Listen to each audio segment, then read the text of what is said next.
according to data just released by the Center for Monitoring the Indian Economy, or the CMIE, the unemployment rate has shot up to 27.1% in the week ending the 3rd of May. In the month of April this year, it was 23.5%. And this unemployment rate is expected to climb further, which is, as the CMIE puts it, expected because the lockdown, as it gets prolonged, is going to lead to more job losses. Now, here's one number that gives you a sense of how bad things are.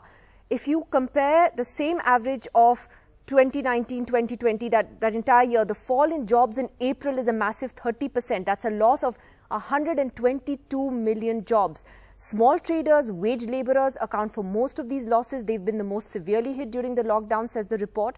And again, to give you an example, in this group, the employment dropped from an average of 128 million people who were employed last year in 2019-20. That dropped down to 116 million in March, and then 37 million people in April, which means more than 91 million people have lost their jobs in just the span of 1 month. What's coming up next? Well, Mahesh Vyas, the head of the Center for Monitoring the Indian Economy of the CMIE that brought out this report, joining us now.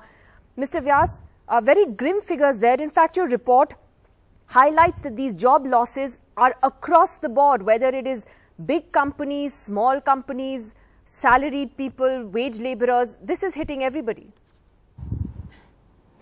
That's right. And this is what is most disturbing to us. But this is what the data tells us, that it's not only the hawker on the street who's out of a job. It's not only a small trader who's out of a job. That's expected. So when you have a lockdown, when you have the country shut down, it's obviously not possible for these people to find employment. They cannot do their small trade. They cannot do their usual occupations that they do.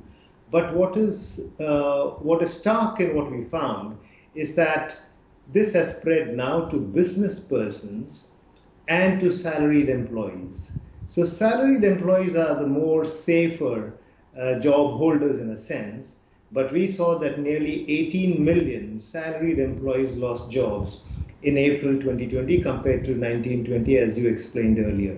This says that as the lockdown continues, it starts hitting those sections that were hitherto kind of safe.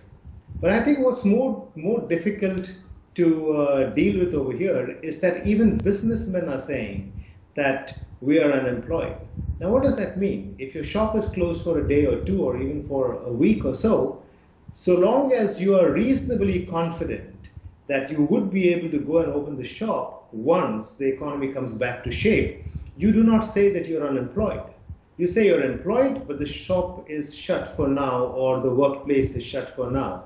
But what we are seeing is a fairly large number of business persons are saying that our businesses are shut and we are unemployed. Now, which means, I'm sorry, does that mean that they're not confident that things will be back on track soon, that, the disruption is expected, even if the lockdown is lifted, it's not going to be that easy to get back to work, as it were? That's right. They feel that their shops are not going to open. Their businesses have been more or less ruined to a point that even if the lockdown is lifted tomorrow, they may not be able to go back to their old businesses. Now, this is dreadful in the sense that if businesses are feeling that they cannot go back to their jobs, to their businesses tomorrow, they lay off people effectively, whether you tell them or not. So it's not only about the vulnerable sections of society, which so far we believed were the small traders, were the hawkers, were the plumbers who stand on the street looking for a job every day, or construction site people. It's not about those vulnerable people anymore. It's a lot more than that. It goes to salaried employees and it goes to businessmen as well.